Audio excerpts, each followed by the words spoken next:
Greg, can you believe that spooky season is already a third done? It is a bit scary. Welcome to Under the Bridge. Welcome to Under the Bridge, everybody. I'm glad my absolutely awful joke helped with that. It helped a lot. I'm Cody, aka the Scarlet Troll. And I am Greg, aka Greg. Yes. Anyway, spooky season is almost a third over. Tragic. I'm gonna have to keep it going through November, I think. Yeah, it is. It is a bit tragic. It is going by very quickly. Better than starting Christmas as soon as Halloween is done. Forget about that. Yeah. Not happening. No. I've got news. The news. Gonna start with news of the gaming variety. Alrighty. So, the composer of Sonic Frontiers has confirmed that the game's soundtrack will be available to purchase physically and digitally later in December. Oh, that's cool. That's not even the big news. Oh boy, okay. The big news is the soundtrack is going to contain 150 songs. Holy shit. Right? That's... Have they announced pricing for the soundtrack yet? I don't... Because that's going to be expensive. Think so. That's going to be expensive. Holy shit. Oh, wait. Yep. It is spread across 6 CDs and will be sold for 8,000 yen, or roughly $55 US. That's not bad. No, not at all. Yeah. Especially because all the ups, downs, and all arounds of Sonic, you cannot deny, that series has some banger music. Yeah. 100. Even the worst games have good music. Oh yeah, no, I am a connoisseur of good music. I've bought very bad games because I've heard their soundtrack and loved them. At the same time, though, I'm kind of in a crossroads right now because a coworker keeps on playing the Silent Hill soundtracks, which is excellent. But Silent Hill is really expensive. Is this the same coworker who is swiping Persona 2 from under my nose? No, this is the other one. Oh. Okay. I say that with disdain, but also good on them for managing to beat me to that game. Yeah, no, it's one of those things where, spoiler alert, in case you haven't been keeping up for forever, I work at a video game store, and we got a copy of Persona 2, and I missed the opportunity to watch Cody and one of my coworkers have a catfight over it, so... Yeah, because all you told me was you had Persona 3 with an art book, but I have Persona 3. But do you have an art book? I don't have an art book, but I'm not going to buy the whole game again for an art book. How stupid do you think I Persona 5 Royal? I was going to say, it's like, don't you dare... I mean, we both have dirt on each other in that regard, so neither of us can really talk. We do. Anyways, that's the Sonic Frontiers news. Okay. Which, hey, actually, Persona is still tangentially related because Sega bought Atlas. Really? Yeah, a while ago. Oh, I didn't know that. Oh, that's cool. Yeah, Joker's technically a Sega rep. Oh, Jesus Christ. Looking cool, Joker. Gotta go fast, Joker. Did you know Valve accidentally condoned Nintendo piracy?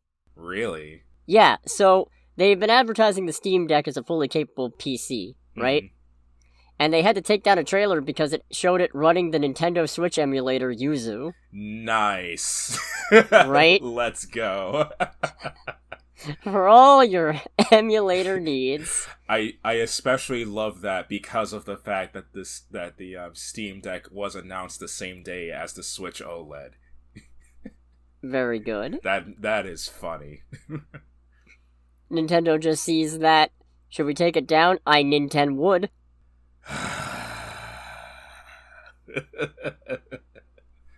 Should we leave it up? Nintendo don't. Oh my god. So that was just a little thing. I think it's really funny. That's really funny.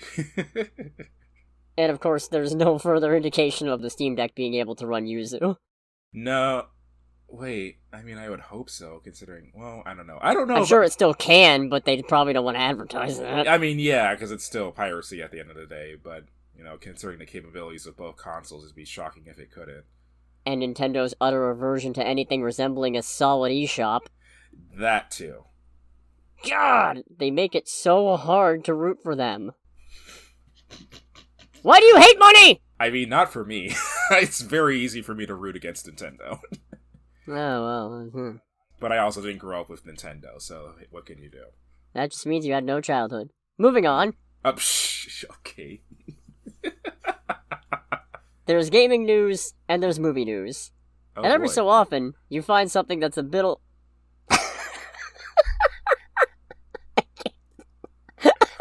I don't like where this is going. I said a biddle. I can't believe I did that. Okay, I was getting ready to say, like, I don't like where this is going now. And every so often, you find something that's a little of both. Hmm. Which is why I'm happy to announce the first ever Under the Bridge event.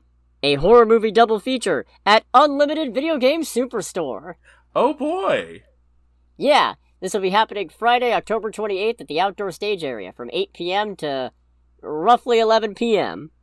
Oh! Current okay. lineup, subject to change, is House on Haunted Hill and Carnival of Souls, so if you like 60-year-old horror movies, make sure to swing in for It Came From Under the Bridge.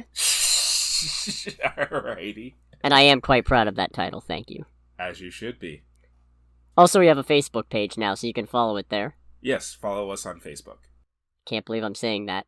Yeah! Feels dirty. It does feel a little bit dirty. If it helps, I've had to use Facebook a bit more for other events at work, so... I see. Yes, so I understand that. Well, enough of plugging my own stuff. Also, make sure to check out the newest episode of Poorly Explained Comics. Okay, now I'm done. I swear. That's the last bit. But we're not out of the game movie hybrid news yet. Oh, Jesus. Are you ready for the craziest thing you'll hear all week? Is it that the Gran Turismo movie's been canceled? No, in fact, this might be worse news than that. Oh, boy. And by that I mean worse news than the Gran Turismo movie continuing to exist. Yeah, I was gonna say. Alright, what is it? We're getting a musical film adaptation of the Oregon Trail. I assume your mic is spiking because I didn't hear anything.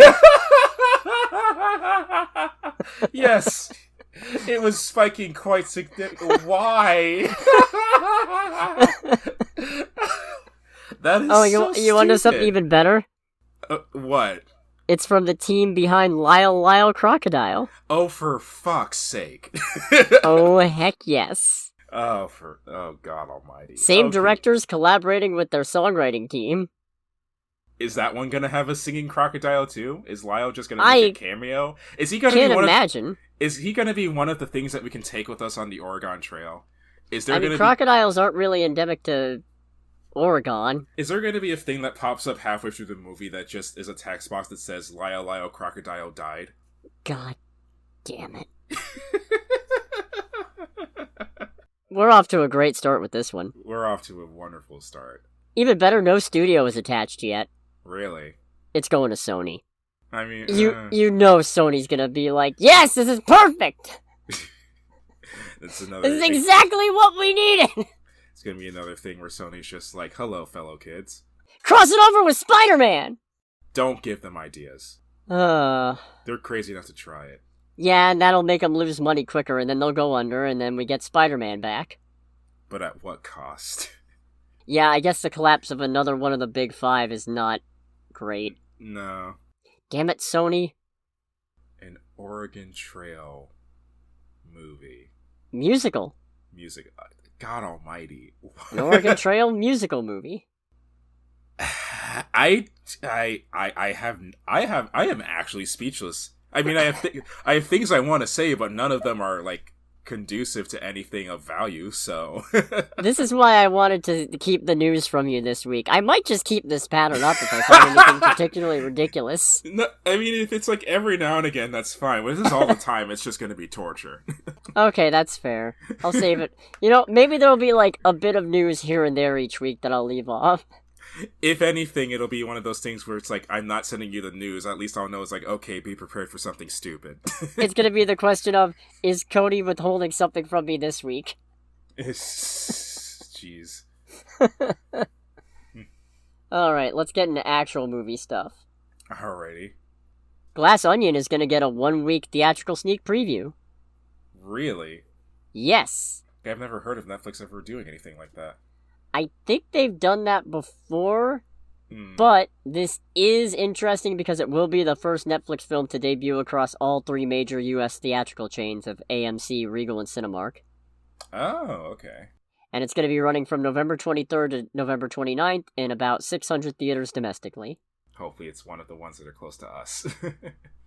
Yeah, let's hope. Mm. I want to see this on the big screen, just like I saw the first Knives Out. I would definitely prefer to see this on the big screen. I guess we'll see. Especially because if we don't see it then, it doesn't come out for another month. Oh, God. Oh, shit! That means we're gonna have to be ducking spoilers if we don't see it. Oh, God. Oh, please. Please come locally. Oh, tickets are on sale now. We have to check that. It's set on October 10th. Huh. Later. Later. Not now, but okay, I'm just gonna take a sneak peek real quick. Fair. Go ahead. Have fun with all this riveting content. Oh, hold on. It's loading. Sundial! AMC Sundial 12! Alright, that's great. That's very good to hear. Yeah, I'll go downtown for that. I don't care. I was gonna say, the bad part is that you have to go into downtown. Yeah, I can do that every once in a while. I just can't make a habit out of it. Alright, that's exciting. I'm excited by this news now. That's very encouraging. Indeed it is. Have you ever wanted to see a Western from the guy who played Aragorn? You know what? Sure. Why the hell not? Okay, because that's what Viggo Mortensen is doing. He is directing a Western called The Dead Don't Hurt. As long as it's better than The Dead Don't Die. God, I hope so. That is still a movie that it actually makes me sad. Like, legitimately sad how awful it is. I hated the heck out of that movie, and it had such a good cast. It had such a good cast and such an interesting... That trailer... Well, actually, you know what? I'm not going to get into that. Let's just say that I was very let down because the trailer gave me a lot of good feelings, and then I saw the movie and I was hurt. I get... Johnny Cash is hurt. Yeah, for real. I mean, I guess to be fair, he did tell us this was all going to end badly. Mm-hmm. It's the same way as Lemony Snicket from A Series of Unfortunate Events kept saying that was not going to have a happy ending and we weren't going to like it. We were going to be disappointed and distraught by it. Mm. He wasn't lying. No, he was not. What a time. So I'm looking forward to that. Mm-hmm. It's being billed as a Western love story set in the 1860s. Okay, that sounds interesting. Unfortunately, Westerns aren't really my particular level of expertise, for lack of a better description. I mean, when's the last time there's been a Western? Hateful Eight. Well, granted, how long ago was Hateful Eight at this point? Oh, yeah, good point. How long ago was Hateful Eight? 2015. That's a 7-year-old movie. It's been a minute. I'd say that's been a minute, relatively speaking. And they certainly haven't risen to the same acclaim they used to have, because there was a time when Westerns were dominating theaters. They were the superhero movies of the time. And now they're not. I wonder if this one's going to have problematic historical elements in it. Let's find out. We'll find out. I suppose. So that's news, of a sort. Mm-hmm. Of a sort. Of a sort. We're getting another VHS movie. Like a movie like straight to VHS? No, a movie in the VHS series. Oh. Okay, I am very confused. Yes, Greg, they're making a movie and they're putting it on VHS. It's very exciting. That was gonna be my next question. Is like, who the fuck still makes VHS movies? No, VHS is a found footage horror franchise. It's a bunch of anthology things. Oh, okay. Apparently there's 5 of them, which means I am like 3 behind. I've seen VHS and I've seen VHS 2, but I have not seen VHS Viral, VHS 94, or VHS 99. Wait, so I take it these are like just the names of them, right? Yeah, no, this is a new series. Okay. Alright, fair enough. And there's going to be another one called VHS 85, so I guess they're working their way backwards. As a big fan of the original VHS, at least, I guess I'm just going to have to catch up. Yeah, I mean, I'll definitely be interested to see what you say about it, because horror anthology isn't exactly something that grabs me, to be completely honest. Ooh, at least one segment's directed by Scott Derrickson. Oh, okay. Yeah, he's the guy who did the first Doctor Strange and the Black Phone. Which I don't recall. Did you see the Black Phone? I feel like I have. That just came out. The one with or I guess it came out this year, Oh, at least. no, I haven't. I never got a chance to see it in theaters. Never mind. That's very unfortunate. Mm. And now, I have comic book news. Oh, boy. Yeah, because New York Comic Con just happened, and I barely paid any attention to it because busy. That happens. Indeed it does, especially when most of this is about... It's hard to get excited about comics news when you're always wondering when the industry is just going to go belly up entirely. That's a bit of a fatalist outlook on the industry. Granted, you're more familiar with it than I am, so I feel like you're coming at that from a level of knowledge that I don't have. I'm just saying, and admittedly, my viewpoint is biased because I prefer being able to put books on a shelf and be able to tell what they are by the spine. Floppies are dead. Just make trade paperbacks. Fair. Single issue releases are the devil, and I want no part of it anymore. It's part of the reason why I don't buy comics. Oh, they're terrible. Yeah. Like, as someone who collects as someone who just got 2 random Japanese PS1 games today, I don't need another thing to spend money on to collect. Yeah, give me more shit about Persona 5 Royal. No, I'm serious, do. It stops me from buying things. I mean, for me, it's still the whole thing of you getting the Persona PSP games without knowing where your PSP was at the time. Or if it worked. It's like... It did. It all worked out in the end. Still, like, I'm gonna spend $500 on these games. It's like, but do you have a PSP? What's a PSP? Hey, look, I can always get a new PSP, alright? That was not the issue here. That's fair. Enough shaming my horrifying spending habits. Our horrifying spending habits. Yes, alright, our horrifying spending habits. Like, I am no saint either. The quote-unquote exciting news is that Marvel Comics has mapped out their upcoming big events. Oh, okay. Yeah. This November, we're getting Avengers Assemble, which is the end of Jason Aaron's almost 5-year-long run on the Avengers. Could not end soon enough. Not good. Jason Aaron has a real... The toys that I'm playing with in the sandbox are my toys, and not only... It's not even that I'm not going to let anybody else play with them, it's that I'm going to ignore anybody else playing with them. So he's a less aggressive Marvel version of Cartman. I wouldn't go that far. I hope Jason Aaron hasn't ever chopped someone's parents up in a chili and fed it to them.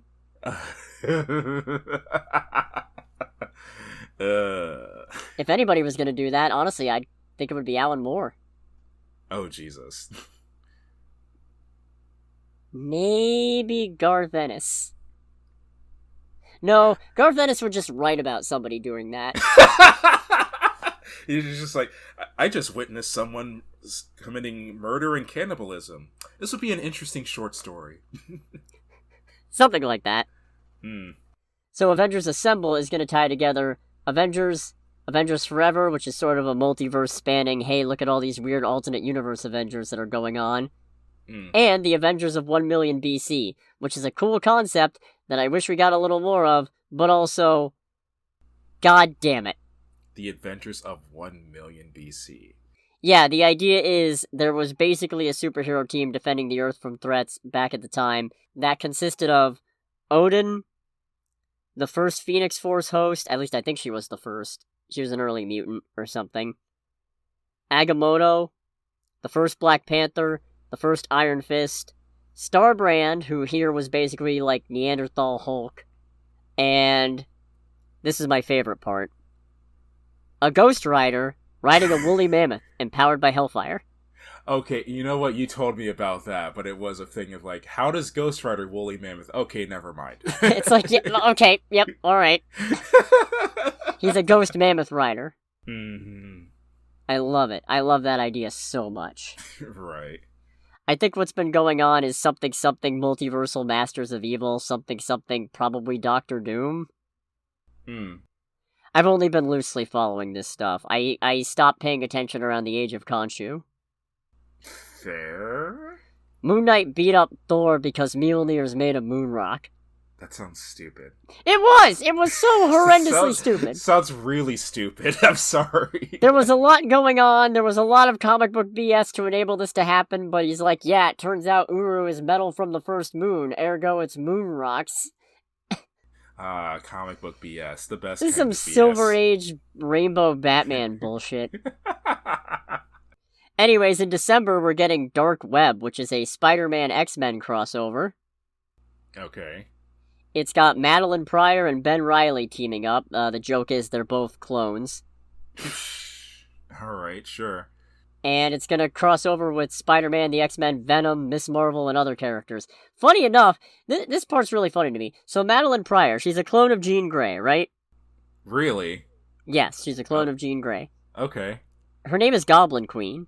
That is not a fitting name. It's really funny that it's like, okay, there's two villains teaming up, Goblin Queen and Chasm. Guess which one of them is the Spider-Man villain? Well, I would think it's Chasm. What the fuck? Yeah, that's what I was gonna say. I was getting ready to say, so it's Goblin Queen, right? Yeah, Ben Reilly's currently a bad guy because... I'm trying to remember what happened. Okay, so he got brought back to life by the Jackal, went crazy, killed the Jackal. Or did he kill the Jackal? Maybe he didn't kill the Jackal. He started generating clones. I really ought to save this for Poorly Explained Comics, but when the fuck is this ever gonna come up? Okay. He decided to go straight. He was Spider-Man for a bit, sponsored by the Beyond Corporation, while Peter was recovering from radiation poisoning, I think? And then it turned out Beyond was tampering with his memories or his core or something, and now he's gone crazy again, and now he's a bad guy because he feels like something is missing. Hence the name Chasm. Again, this is why I don't buy comics. This is why I follow comics and then gradually buy them. In January, we are getting Sins of Sinister. Per the synopsis, Mr. Sinister's devious machinations yield the darkest Marvel Comics future to date in this universe-melting X-Men event. Immortal X-Men, X-Men Red, and Legion of X will be transformed into Immoral X-Men, Storm and the Brotherhood of Mutants, and Nightcrawlers as this overarching saga propels further and further into an unforgiving universe where all things are sinister. I don't know why, because I have no context, but if I'm honest, that sounds kind of boring. Yeah, especially darkest Marvel Comics future day. Oh, come on. Yeah, the description of that is so much stuff, like, being piled on to make it sound cool, that it kind of circles back around to sounding boring. And silly. And very silly. It's like, oh yeah, sure, worse than Marvel Zombies, worse than Age of Apocalypse, worse than Age of Ultron, worse than Days of Future Past. I mean, for me, it's worse than literally one of the universes destroying itself and everyone with it. Secret Wars literally had the whole multiverse blow up. Yeah. Dark is, like, subjective, but a lot of people just died during that. I don't think it gets darker than that. I mean, they came back. It's Dragon Ball rules. It's Dragon Ball rules. It doesn't matter that they died as long as they came back. Unless you're Uncle Ben. Well, Uncle Ben didn't come back. That's the important part. Try to keep up. I mean, I'm looking forward to that, I guess, if only because I am a fan of the current X-Men direction, and I really like what they've been doing with Sinister. Okay. The man made a gun that fires cloned eyeballs of Cyclops. Ugh. Ugh, that sounds unsanitary and very violent. It's even nuttier because, like, I haven't seen it in action, and I don't think we do get to see it in action, but he says it fires the eyeballs. Why wouldn't it just use the eyeball to fire a laser beam? Isn't that the whole point of getting Cyclops' powers? Yeah, I feel like the smart thing would have the eyeball be, like, ammunition in a manner of speaking. No, the eyeball's not an ammunition, the eyeball's a power core. Oh, okay. That should be what it does. Because Yeah. otherwise, what would be the point of firing an eyeball? It's like, oh shit, I gotta reload. Unless it makes its own cloned eyeballs, which it then shoots. I have a absolutely horrendous mental image of someone putting a magazine of eyeballs into a gun, and I hate it. I love it. It's so nasty. Hell, let's say you shoot the eyeball out of the gun. How do you keep it pointing straight? It's gonna spiral all around. It could very well hit you. I'm gonna go out on a limb, because I don't have experience with it, but I have a feeling that an eyeball is not ballistically or aerodynamically sound. But you hey, know what? that's just Maybe me. that's why Sinister made it, because he did say he made it for laughs. so maybe he didn't expect it to be any practical use. Yeah, that's a good joke. Shoots it, eyeball comes out, lasers the fuck out of a guy. Oh, shit! Imagine handing somebody else that gun and saying, go get him. It's like, I've heard of the smoking gun, but this is ridiculous. Well, I suppose technically speaking it wouldn't be lasers because Cyclops' eye beams aren't actually lasers, they're beams of kinetic force, although sometimes they function like lasers depending on what people want them to do. Essentially, they're punches from the punch dimension. A quick caveat. That just reminded me of a bit. Like, one of the things in Ace Combat is that one of the nations in the universe has access to laser weaponry. No, I am not kidding. And in one of the games, your commander goes, it's like, you were shot down, and all of our information about your squadron was fried by Belka's magnetic pulse weaponry, to which someone talking about the game says, lasers. You mean lasers. Light amplification stimulated by emission of radiation, and it ricochets off hills, too. That sounds busted. Courtesy of Kirby Nightmare in Dreamland, friend. Okay. Courtesy of Kirby Nightmare in Dreamland. I love that game. Moving on. We've also got, in spring 2023, Captain America Cold War. Okay. It's funny how a title with two things that should, like, contain a lot of weight ends up being the most nondescript thing ever, considering what they both are. Apparently it is an espionage-fueled action thriller that is going to cross over both Steve Rogers and Sam Wilson's titles, because they're both Captain America boys right now. Oh, so this isn't like a retelling during the Cold War. No. And you kinda lost me, I'm not gonna lie. Yeah, they just call stuff. Fun reminder, there's been 2 Secret Wars, a Secret Wars 2, and a Secret War. What? What? For another time. Okay. But no, this one is going to cross over, like I said, Steve Rogers and Sam Wilson. Apparently Nomad's coming back. There's some kind of big conflict with Wakanda brewing. And Bucky's got a new persona. So I guess we'll find out about all that. Oh boy. Yeah. Nomad was what Cap was calling himself for a while when he couldn't be Captain America because he was sick of the government asking him to do morally questionable shit. I do remember reading about that. That was a god-awful costume. It was not a good costume. It's not at all. Not in the slightest. Summer 2023, we are getting probably the thing I'm least excited for on this whole list. Summer of Symbiotes. Right? Yeah. It says, get ready for the return of old faces, the debut of new symbiote heroes, and exciting shifts for iconic symbiote stars. It's a season of symbiote insanity. God damn it if I never hear the word symbiote again. Again, somehow for something that should be more exciting, it doesn't exactly build up hype, I feel like. It doesn't help that it feels like... And it probably hasn't. It's probably been a while, but it feels like they've just been doing a slew of, hey, here's characters getting symbiotes. Here's Venom with the Guardians of the Galaxy, and there's an arc where the symbiote jumps back and forth between a few of them. Here's Venomized. Here's Absolute Carnage, where Carnage goes chasing after everybody who's ever worn a symbiote before, just so we can remind you of how absolutely played out this shit is. Oh, what's that? More symbiotes, you ask? What? No, why would I? Well, you got it! It's like, no, I didn't ask for this. Well, too bad. Yeah. And then on a dour note, summer 2023, we are apparently getting Fall of X. Okay. You'd think we'd get that in autumn. Wait. Oh. I don't know. 'Cause Fall of X. Oh my god, why did that take me so long? I am actually disappointed in myself. So am I, but oh well. All we got for that is the X-Men hoped Krakoa would last forever. Time to find out if they were right. Narrator, they were not right. I hope they were. Or at least, I hope it doesn't end with the whole thing getting torn down, because that was a really interesting status quo.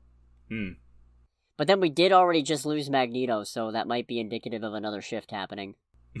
Yeah, Magneto's dead. What? Dead. How? How the fuck do you kill Magneto? Something didn't have his backups anymore because he was helping to rule the Eric Cohen mutant citizens on Mars, and they don't believe in that, so I think he and Storm got rid of their psychic backups. And then the Eternals started attacking as part of the Judgment Day event, and Magneto got his heart imploded or something? Oh, okay. Sure, that's, of all the characters I could peg for, like, dying permanently, well, air quotes permanently, because this comics we're talking about. Yeah, he'll be back in 5 years. Yeah, Magneto is definitely not one of them. Remember when they made a big stink about Wolverine dying? Yeah, and they brought him back, like, what, a couple years later? I think he was gone for a while. Mm. But I don't remember exactly how long. But let's face it, for an A-lister like Wolverine, a couple years being dead is a pretty significant time. Fair. So yeah, those are the events they announced. Some I'm interested in, some I am not, some I'm just like, good, this means whatever's going on is ending. Hopefully Dark Web sheds some light on why everybody hates Peter again. Oh, I didn't know everyone hated Peter again. Or, I don't know if everybody hates him again, but they're building up some big dumb mystery where he and MJ can't be together again for some stupid reason. Oh, goodness gracious. Right? You don't even read comics and you know how tiring that bullshit is. Yeah, I mean, it especially lost me during the whole bit of, I don't remember if it was MJ or, why am I blanking on the other one's name? Gwen. But the whole thing of, like, Peter, like, selling his soul in his marriage. Oh, that was MJ. Oh, that was MJ. Yeah, I was like, okay, it can't possibly get any worse or what have you than that, right? And it's like, oh, come the fuck on. Yeah, we're just gonna keep that will they or won't they train rolling. Yeah, I don't read the comics, but it's just one of those things where it's like, can we, like, pick something else? If for no other reason that not even MJ deserves to be that miserable. Nah. Trailer time? Trailer time. Where do you want to start? Violent Night. All right. Yeah, can I just say I was very pleasantly surprised by this movie because I saw the poster and I saw the title and I thought, oh good, it's another maniac killer Santa movie, but I guess David Harbour is Santa, so that ought to be entertaining. Not what I got at all. No, I actually really want to see this because of how absolutely batshit this trailer. This is, we regularly talk about on this show about the death of the original idea. I gotta give props to this one. Santa versus a bunch of armed violent criminals is not something I think I've ever heard before. Yeah, like Santa versus mercenaries. It's like, I want to have whatever the hell they, whoever was smoking this, or whatever they were smoking when this came out, or when this was written. I don't know how I feel about Santa apparently being the impromptu magical bodyguard for a bunch of upper-class rich people, but... Oh, considering the premise, I don't care about that. I am just here to watch Santa, like, murder the shit and street justice a bunch of criminals. I guess you really did need them to be rich to justify why this guy is throwing so many people at their house. Yeah. No, this is so stupid, but I am very much looking that forward one guy to who it. tries punching into the or stabbing into the bag and he pulls out a present. Yeah, no, that was kind of the thing where I'm like, this is so fucking stupid, and I want to see this so badly. Prancer. Unprofessional is what this is. And he even laughs. Even gave him a little laugh, too. It's just like, oh my goodness. I'd like to point out John Leguizamo is the main bad guy. He is. I was like, and it was like, oh, it's you. It's the mechanic from, I know he's been in a bunch of other things, but every time I see him, my first It's John thought Wick. is John Wick, yeah. Yeah. So it's like, oh, it's you. And you're the bad guy. Okay. Agreed. It's like, there's no such thing as Santa. It's like, bad news, Chief. my favorite part of the whole bit was what happens to people on your naughty list. They get a lump of coal, puts grenade in the guy's back, starts walking away. I gotta look. It's like, I gotta look, man. It's like, holy shit, this movie has no chill. I like this world-weary, hard-drinking, does not care if you live or die as long as you're a right bastard Santa. Yeah, it's like, it's like this movie has no chill. None whatsoever. Yes, and yes, that was a bad pun as well. Oh, now it's my turn to take too long to get it. Well done. Thank you. Yeah, I really want to see this. This looks awesome. Well, we only have to wait until December 2nd, so that's less than 2 months away. Yeah. Oh, no, wait, also the launch date of the new Need for Speed game, too. Fuck. Sucks to be you. Yeah, just a little bit. Shall we move on to Till, which got a new trailer? Yes, it did. This movie makes me sad. Which I understand is the point. This movie makes me excited, for all the wrong reasons. Oh, yeah. I mean, more than anything, just being history nerd, and I'm pretty sure I've mentioned being black on this show before. I think when we first saw trailers for this, my reaction was, I genuinely cannot believe that they're making a movie about the Emmett Till story. And this trailer just reinforces that 100%. This is a movie where I am both very happy and very scared and very excited all at the same time. This is definitely going to be one of those movies where I'm very curious to see what the reception of it is. I am 100% seeing this. Unless there's something else, like just, I absolutely have to see. Whatever weekend this comes out, this is probably going to be the movie I see no matter what. Yeah, I think we've been over the... Oh, that's next? No, that's this weekend. Is it now? Is it this weekend? It says October 14th, 2022. Yeah. Huh. Alright, well I guess I know what I'm seeing this weekend. Yeah, let me just double check this real quick, because I think the thing was, this might have been one of those things where it's getting a limited release, and then it's getting a wider release. Ah. Just checking Regal real quick. Yeah, I don't think this is next weekend. It might be the weekend after. Okay. I mean, regardless, I am... Yeah, I think we had this discussion before where it's probably going to be, you're going to go see Till, I'm going to go see something else, maybe I will see Till if I have time afterward. Right. Anything like historical already hits a certain chord with me, and this movie hits all... This movie doesn't just hit the chords, it hits all the entire instrument for me. It's the whole damn cello. It's the whole damn cello. So I'm looking forward to it. The big viola. If for no other reason to see how they tackle this in movie form, because whoo boy is the story of Emmett Till a tough subject. I can tell from the trailer. Yeah, the story of Emmett Till is not fun. Like it's something that needs to be taught in anything regarding the history of America or the civil rights movement, but it is not an easy topic to talk about. Yeah. I feel you there. We also got a trailer for Causeway. I have no idea really what's going on here. Just a synopsis from A24's website. Causeway is an intimate portrait of a soldier struggling to adjust to her life after returning home to New Orleans. So that's what that is. Okay, you know what? That makes a lot more sense now. Yeah, it's one of those, the trailer doesn't necessarily do the best job telling you what it's about if you don't already know what it's about. Okay. I did know, so I was watching it going, okay, yeah, this is interesting, and while I'm not the biggest fan of Jennifer Lawrence, I am a big fan of Brian Tyree Henry.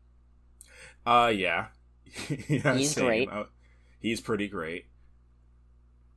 Otherwise, it looks fine. Yeah, it looks decent. So... Yeah, it's an A24 movie, so that means probably good. That makes a lot more sense. It also means kind of a coin flip on whether I get a chance to see it or not.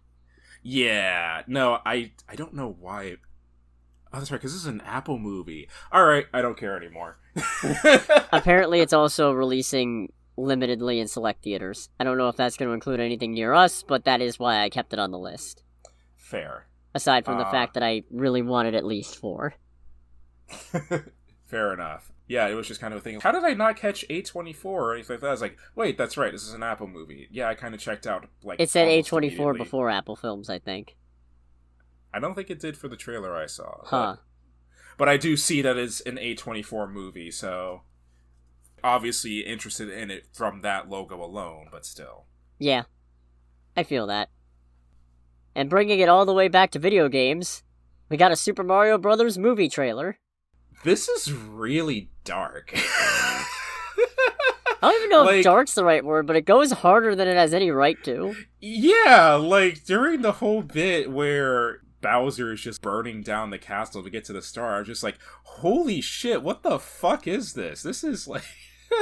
Jack Black is a great Bowser. He was already the thing I was least worried about with this cast, but half the time I can't even really tell it's him. I have to really focus in. Yeah, I really had to, like, think about it and, like, think about his voice. No, he's great as The Bowser. only point where I could really tell it was him was his last line of, "Now who's gonna stop me?" He shouted that like a Jack Black line, but... Yeah, he did. But no, he was by far and away just the most interesting part. And the whole bit with the penguins and all. That was but a fraction of our power. Do you yield? It's like, I do not. And it's like, yeah, no shit. That was, and I'm probably gonna butcher the name, that was Carrie Payton, who is Cyborg's voice actor. Oh, okay. Yeah. Alright. Did not recognize it first. No. Really, just about everybody does great in this, except, I'm not a big Chris Pratt as Mario fan. Someone on Reddit put it the best, where they said it's like, ages ago, Chris Pratt was going to give us a voice that we've never heard before for the voice of Mario, and the voice for Mario is Chris Pratt. Yeah. I mean, it sounds like he's maybe trying to do something a little bit with it, other than just his voice, but it's hard to tell because we don't get a lot of lines, and I think the editing's not great. The last line we get of, "Mushroom Kingdom, here we come," it just sounds like it's not edited well. No. And trust me, I know a thing or two about bad audio editing at this point.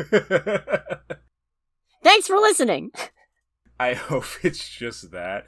But it really was a thing of... That bit where he's, like, yelling, "Here we come," was the only bit where I heard him trying to be Mario. And even still, that just sounded like his voice with a little bit of, like, I guess Italian inflection in it. Yeah, it's either he sounds like Chris Pratt or he sounds bad, just based on the little bit we've got, and neither of those things are good for him being Mario.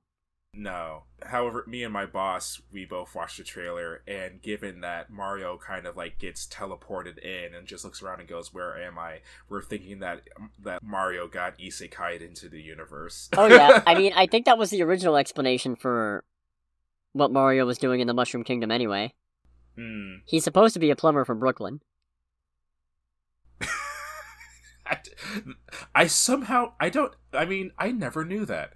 Really, that was their whole backstory in the Super Mario Bros. Original live-action movie. I never saw that. Well, we're gonna have to fix that! Oh, no! Are you kidding me? That's what we're doing before that movie comes out. It's gonna be... I'm putting it on the list. I'm gonna make it a special presentation. It's gonna be the Scarlet Troll special presentation. Just scratch out the Marvel Studios bit and put that there.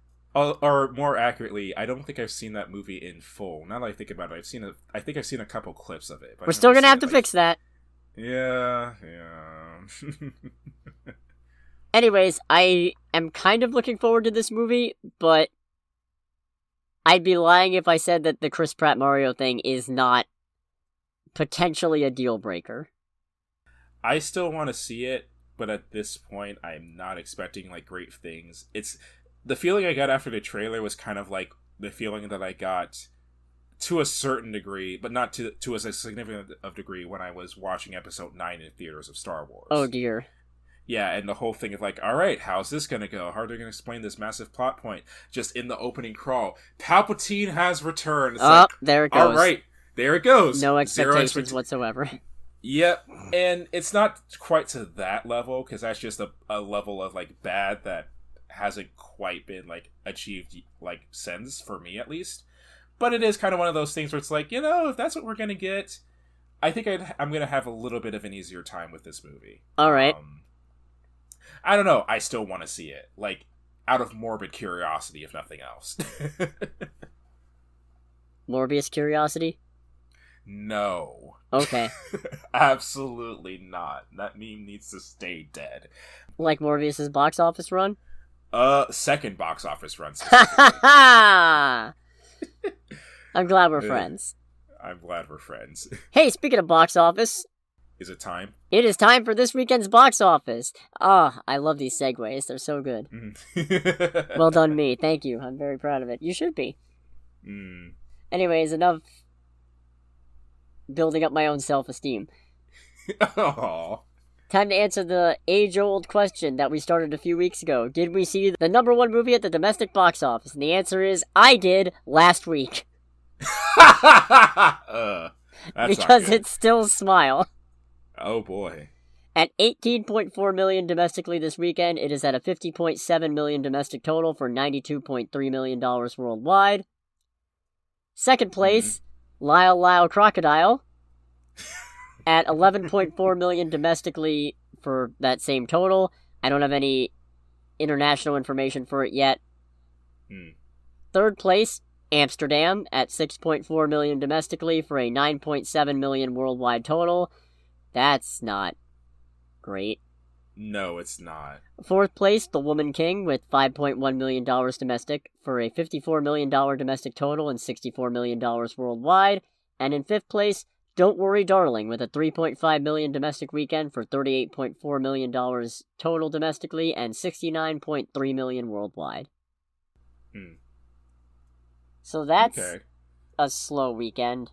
It's especially slow weekend for Amsterdam, considering, and I just now looked this up. The movie has like an $80 million budget. Ooh, Smile only had $17 million. Yeah, that's not a good outlook for this movie. No, I mean I get it, but that's still not a good look. Shall we talk about Amsterdam first, or should I do a quick-ish review for Werewolf by Night?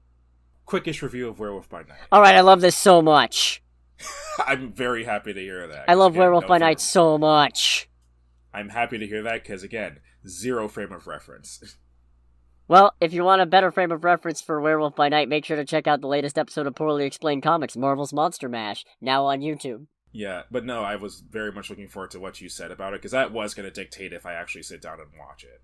I mean, it's only 55 minutes, and that's including credits, so it's definitely worth a watch anyways. But really? Yeah. No, it's a special. Yeah. It's not even a movie. Oh, okay. But the whole thing is very retro-styled, but with some modern sensibilities that really make it a lot better. The whole thing's filmed in black and white, and in some frames and some shots in particular, it really feels like one of the older horror movies of that particular ilk. But then you get characters flipping around doing actual awesome fight scenes and are not on wires, so that helps. Because it's like, okay, it's emulating them, but it's not a dead ringer reconstruction. Okay. I will say, if I've got any real issue with it, it's that, and I don't think this is necessarily a spoiler, it's weird they called it Werewolf by Night, because you could have easily called it a couple of other things that I think might have been a little more accurate. But otherwise, very well cast. Gael Garcia Bernal is a brilliant Jack Russell. He's got a very Hulk sensibility about him, where he himself is an easygoing, sort of mild-mannered guy, but you also really don't want to mess with him. It's just werewolf instead of Hulk. Laura Donnelly's a good Elsa Bloodstone, although I don't know what it is, but a lot of the time I kept thinking, British Jessica Jones. Okay. Alright. I think it might just be because the special's in black and white so much, and Jessica Jones' palette isn't exactly the brightest anyway, and there's some... It's dumb. It's a dumb thought, but I couldn't get it out of my head. Is this within the MCU as well? Oh, yeah. It's canon. Huh. Okay. There's a really good bromance that I'm not going to spoil who it's between. Alright. And the werewolf itself is actually really crazy to look at, because it's evocative more of the old style Wolfman Lon Chaney style, where it's a guy with hair on him, where it's still more man-shaped than CGI wolf. It's all practical, from what I can tell. Okay. Yeah, so that's neat. It's a little off-putting at first, and I think it could stand to be a little more wolfy, but there you run into the thing of, A, it's evocative of that style, and B, if you get Gael Garcia Bernal to play your werewolf, you don't want to just bury him under a bunch of CGI so he's unrecognizable as the werewolf. So I get that. Cool with it. Fine with it. Maybe if he shows up in a later thing, they can make it a little more wolfish, which is the adjective I was supposed to be going for instead of wolfy. Also, this special is vicious. So it does actually hold up from like what was shown in the trailer. Yeah, people get their limbs sliced off. One guy, I'm not going to say in what context, but one person gets Mike Tyson'd. Okay, you know what? I'm actually kind of happy to hear that, because it was during, like, when we first saw the trailer, they were definitely, look at how, like, ridiculously violent. It's like, no, it's still a Marvel thing. They're gonna tone it down at least a little bit. Oh, so... no, because the black and white apparently let them get away with amping up the violence. I feel like I should have a major problem with that. No, it's like, if you ever want to get away with bigger violence in any kind of monster movie, make the monster blood something other than red. It reminds me of all the stories of how, like, early Nintendo games, if, like, someone was, like, killed or shot, they would bleed, like, green or some other color. And yeah. It's one of those things where it's like, I get what's going on here, but the cynical / smartass portion of my brain just goes, murder's bad. Oh, his blood's green? Ah, yeah, it's fine. If you prick us, like... do we not bleed? Oh, you bleed Kool-Aid. Wait, Kool-Aid's also red. Not all of them. You fool! You've doomed us all! I mean, I was always partial to that. No, I'm not going to finish that sentence because that's very stereotypical. Oh dear. No, I am, like, actually kind of happy about that because that was one of those things where I don't go out of my way for, like, ultra violent stuff. I distinctly remember getting pissed off at the most recent Hellboy movie because of that. That was a little something. Yeah, no, there was actually a point there's a point in the movie where, like, we're just seeing an overhead shot of, like, a city, and then a demon just, like, brings a woman up front and center and just rips her in half, and I actually said, shut the fuck up, movie. I mean, that movie had a bunch of other problems, but they also kind of overdid it a little bit. Yeah, but I'm definitely more curious about this with that knowledge. Yeah, no, absolutely. Who knows? Maybe depending on how much time we have next movie night, we can watch it beforehand. Because, I will watch this frequently, and I very strongly recommend checking it out. Okay. And either before or after watching the Marvel Monster Mash episode of Poorly Explained Comics. Last one, I swear. So Amsterdam. Do you want to give the explanation of it, or shall I? Yeah, alright. 3 friends get embroiled in a murder mystery. Yeah, and that's it. The end! Thanks for coming, everybody! So, for a little bit of additional context to it... Well, no, I can't really give additional context, because it also spoils the second half. It's really hard to give additional context to what happens without spoiling everything. Yeah, which is very frustrating, considering... Oh, fucking A, I kind of hate this. 2 friends get framed for a murder, and a 3rd friend from the past gets involved. So... And it goes deeper than any of them ever knew. Yeah. So, for me, I recognize this movie isn't good, but I did still enjoy it. I don't know, this is kind of a weird one. I mean, granted, I am... as I've mentioned many times already, big into, like, anything historically based. There is a very significant historical lean in this movie that got my attention very quickly. So I have a feeling that I have a little bit of personal bias going on in that regard. The main attraction about the movie is that it has a absolutely ridiculous ensemble cast. We've got Christian Bale, Margot Robbie, J.D. Washington, Chris Rock, Anna Taylor-Joy, Taylor Swift, Zoe Saldana, Rami Malek. It's a good time. Michael Shannon and Mike Myers. Did you? The MI6 guy is Mike Myers. Yeah, that very much caught me off guard. Oh, and Robert De Niro. How could we not? Yeah, no. Yeah, there's a good time going on with the cast. And honestly, the cast is... It sounds really stupid to say out loud, considering, like, it's kind of the whole point of movies to a certain degree. But the cast really is the best part of the movie, because it's just really fun to watch everyone's interactions and play off of each other. But this movie's weird. Like, the plot jumps quite a lot, and there were definitely several moments where I'm like, wait, how did we get here? You really feel the length at times. There are definitely times where you feel the length. Giggity. We kind of Shut up. We talked about it a little bit outside of the podcast, but one of the things that I feel like we both agreed on, but for slightly different reasons, was that there are definitely moments where the movie feels the need to explain and re-explain what's going on in an unnecessarily long manner. Yeah. There's quite a few subplots that don't need to be there. Mm-hmm. or at least could afford to be very heavily trimmed down, if not excised entirely. Right. A certain thing that I noticed in the movie as it was going was just there were several times where certain plot points, or like certain catalysts to plot points rather, were explained a couple more times after it had started, and it's like, we know, we're here, we're not stupid. Yeah.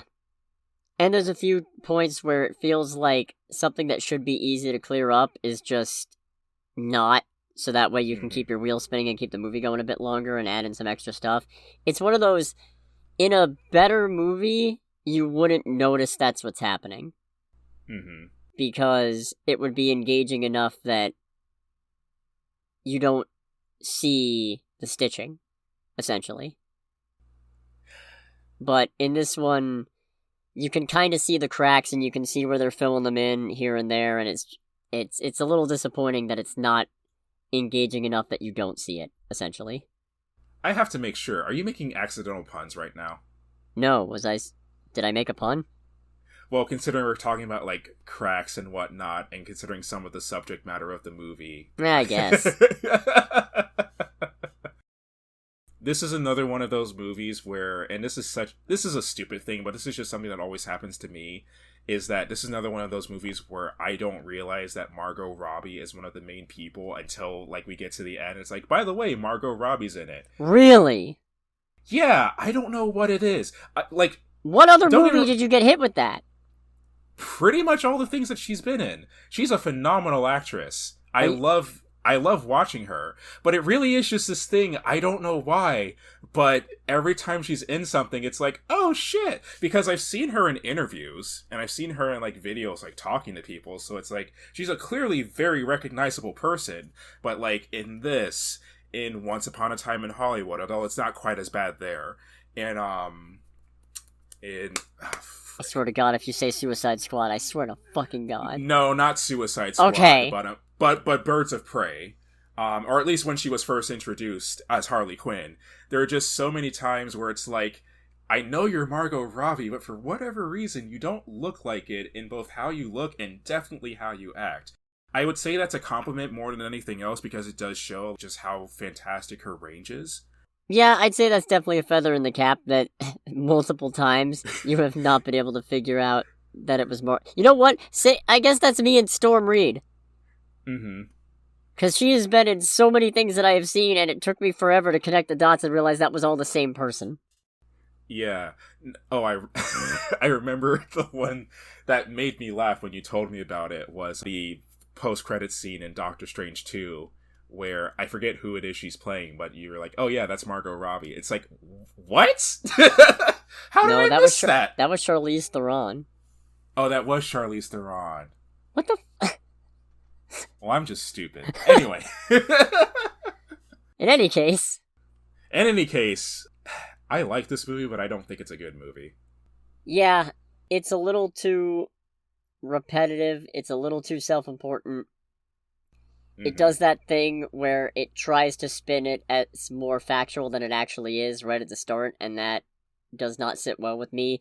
I'm not a huge fan of based on a true story things where it's upfront in general, and when you start the movie with a lot of this really happened, my brain just pretty much goes, okay, a good chunk of this is bullshit. I think what was going on in that regard, especially as certain things played off in the movie, because there were definitely a lot of, like, aspects of it that I picked up on, there are definitely little bits and pieces that are like, okay, like, not related to the movie directly, but this is true, this did happen. It kind of feels like they were using that, as well as everything that happens in the second half of the movie, to be like, yeah, a lot of this really happened. And it's like, that's not how that works. Yeah, because the second half in particular is rife with things that it seems like they just kind of fibbed about.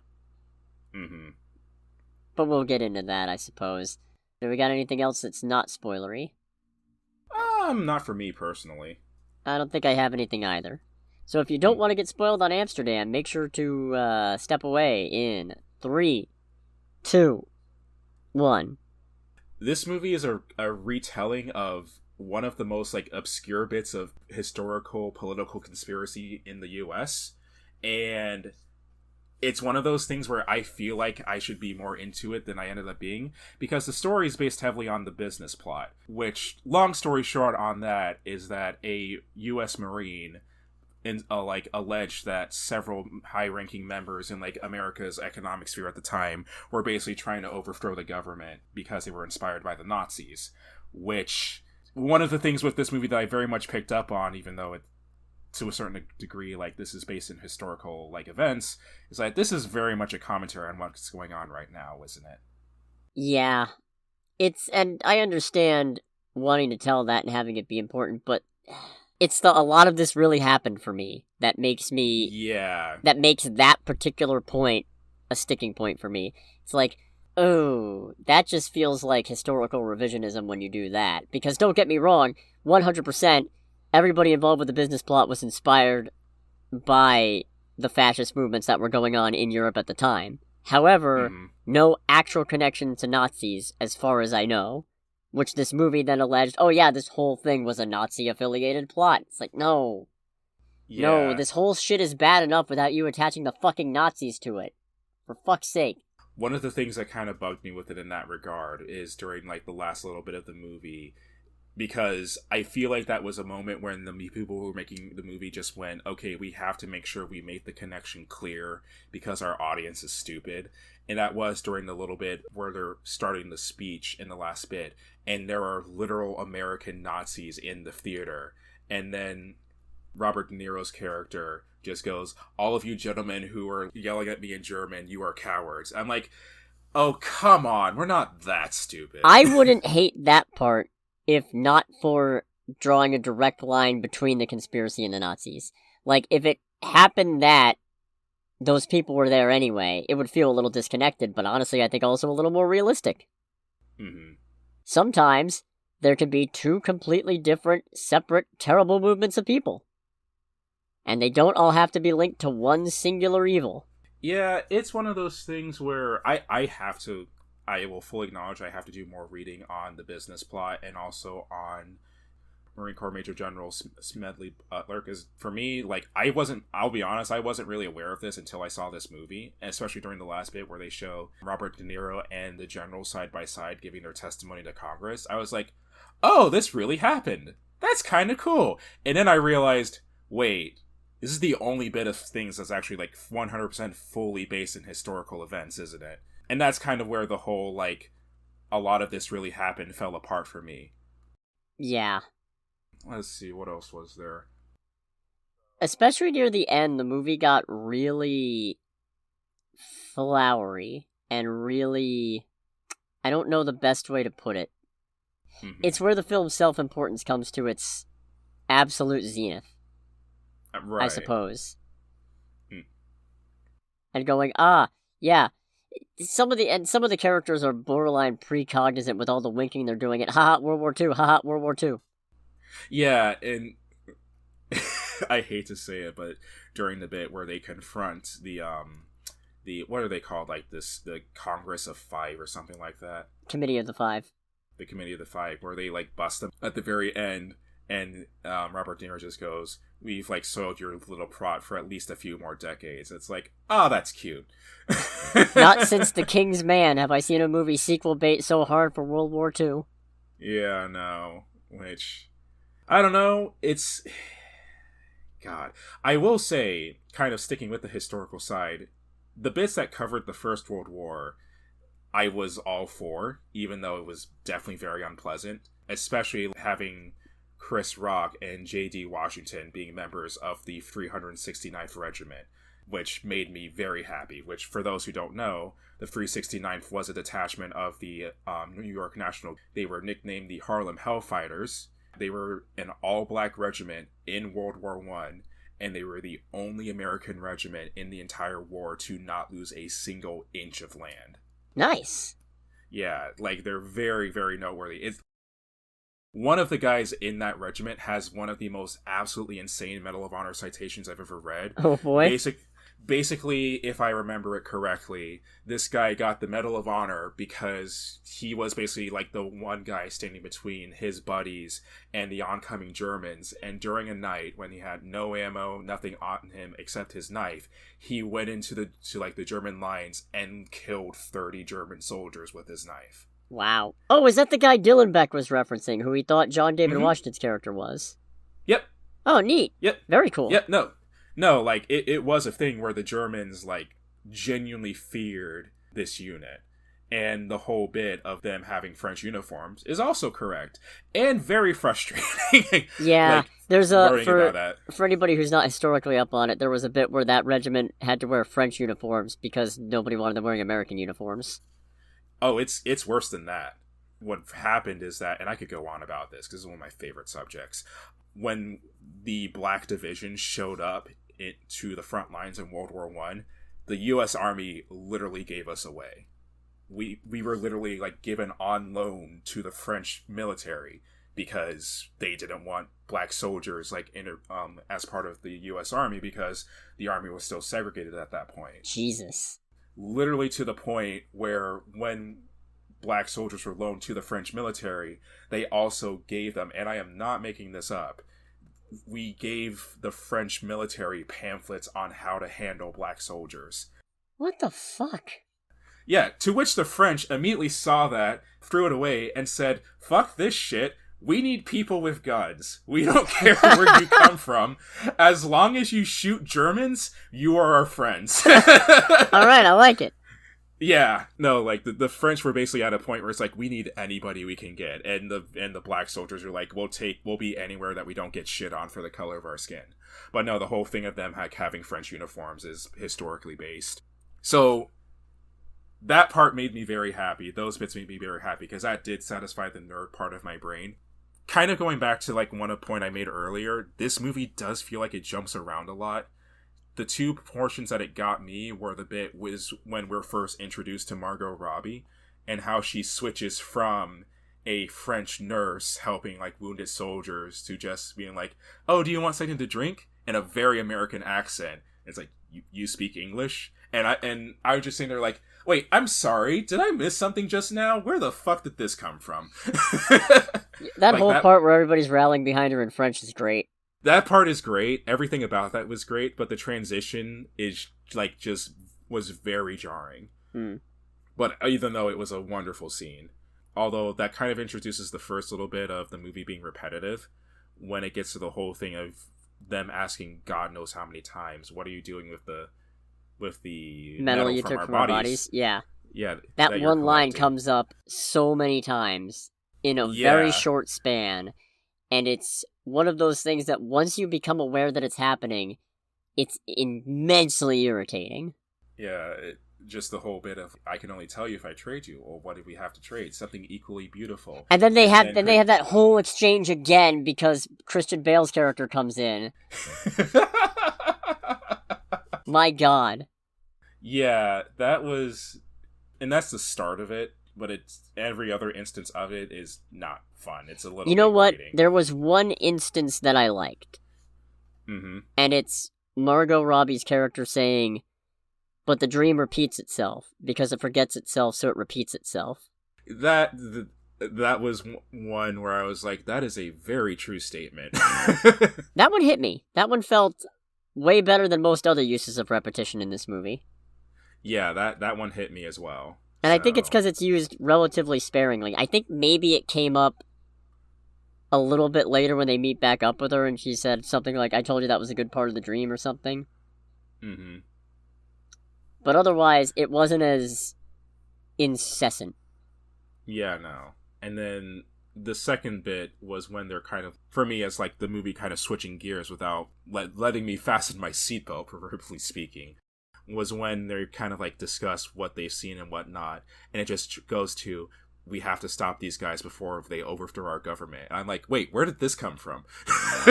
Yeah, it kind of went from there's a murder going on to Coop really quickly. It's like we've been framed for murder to we've got to stop a coup d'etat in 0 time flat. I'm like, I actually like had to sit there and like replay that little bit as it kept on going, because it's like, did I miss some kind of context or something? But no, that just kind of, it felt like it came out of nowhere. And it was all foreshadowed, too. Mm-hmm. That's the weirdest part. It still feels like it came right the fuck out of nowhere. Yeah. But then halfway through the movie, you realize, oh, it's Nazis.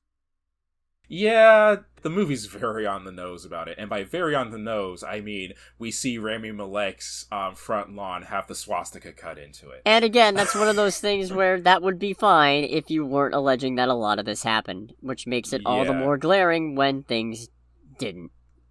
Yeah, it's one of those things for me where... Because, like, make no mistake, at this time in fuck America... Nazis.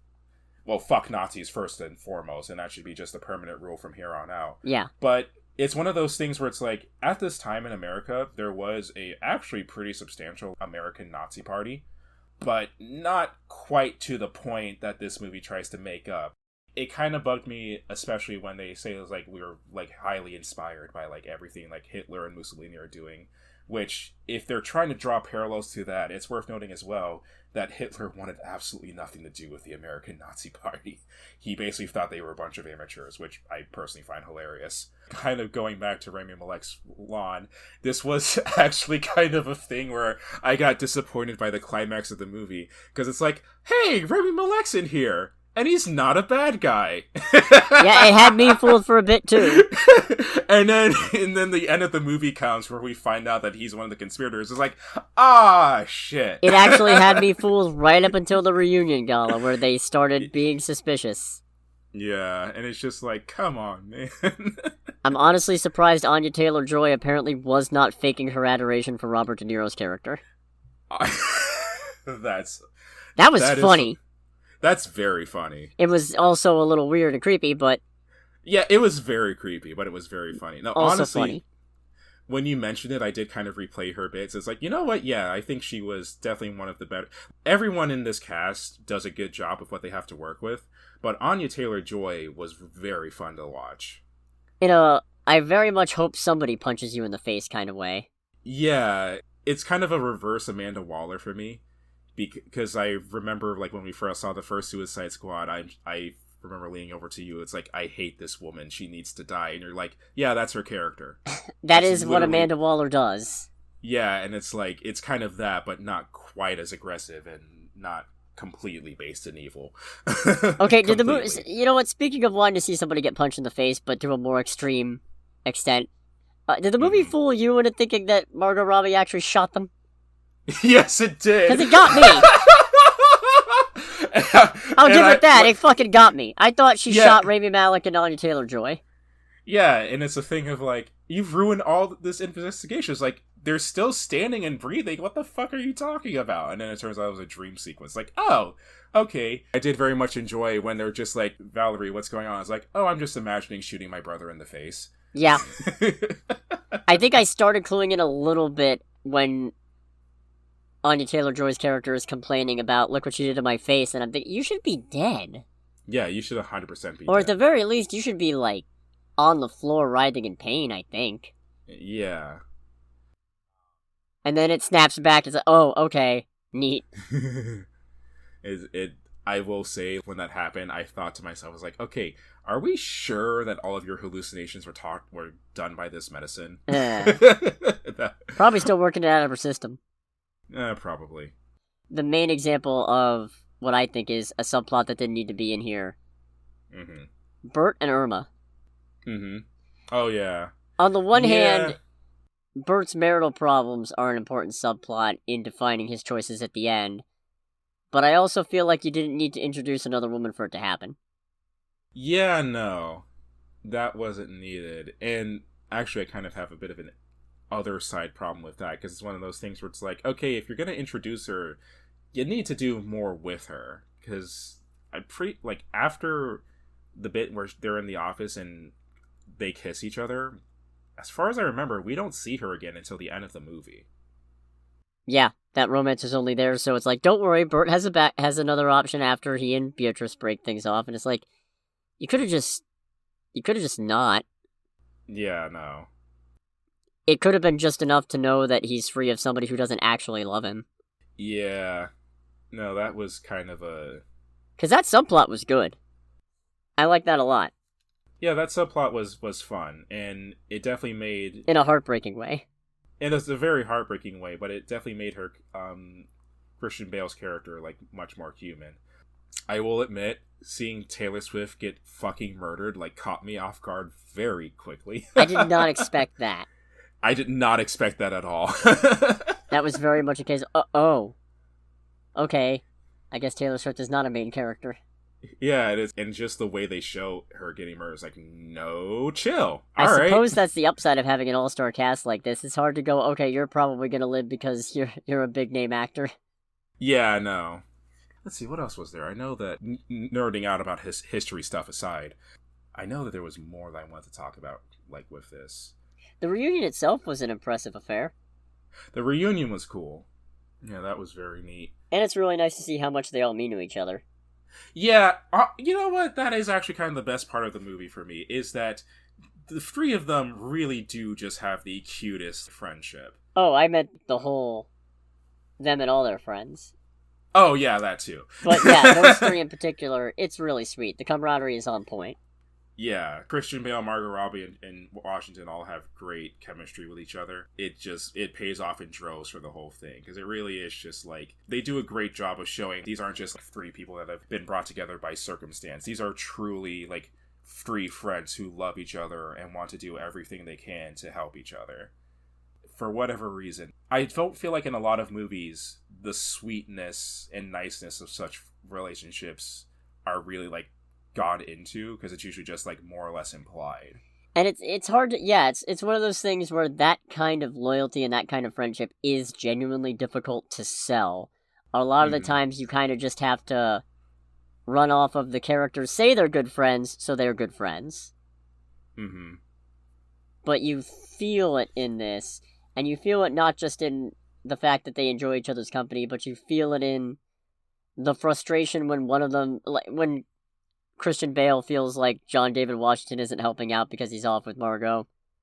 Mm-hmm. It's one of those things, if you can feel that frustration of, come on, we're supposed to have this back, come on.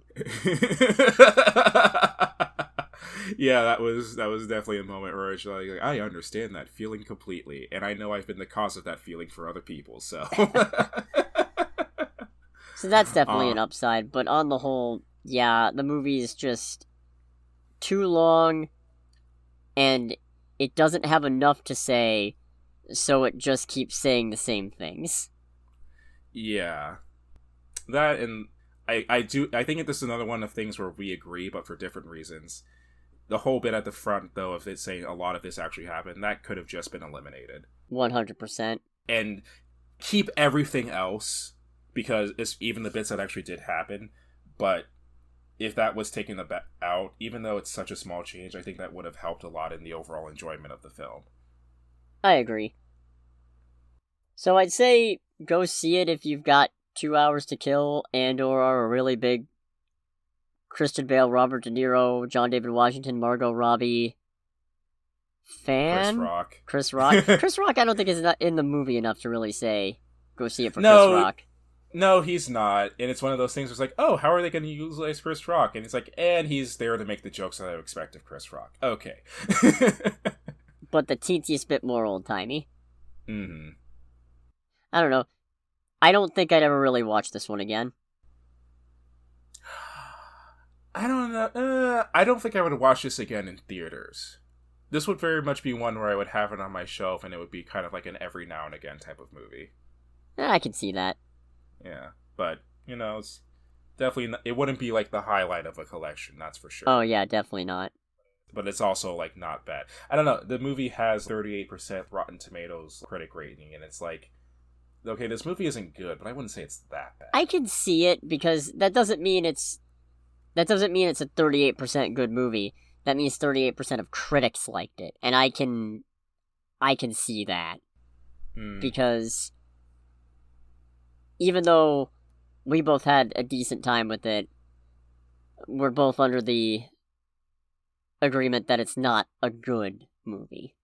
Yeah. So I can see it getting a 38% Rotten Tomatoes just based off that, because, yeah, it's enjoyable, but it takes itself a little too seriously to excuse the fact that it's not good. Right. Yeah, that's fair. So I think we're good to wrap up? I'd say so. Alright, cool. In that case, thanks so much for listening, everybody. Make sure to like, comment, subscribe, follow us on Spotify, RSS, and hey, now we're on Facebook at Under the Bridge, and I'll also include a link in the description. Mm-hmm. I don't know. I don't know if there's a punchline. I have nothing else. Well, that's the perfect punchline right there. So this has been Under the Bridge with Cody, aka the Scarlet Troll. And Greg, aka Greg. And see you next week. See you next week. Bye, everybody. Bye-bye.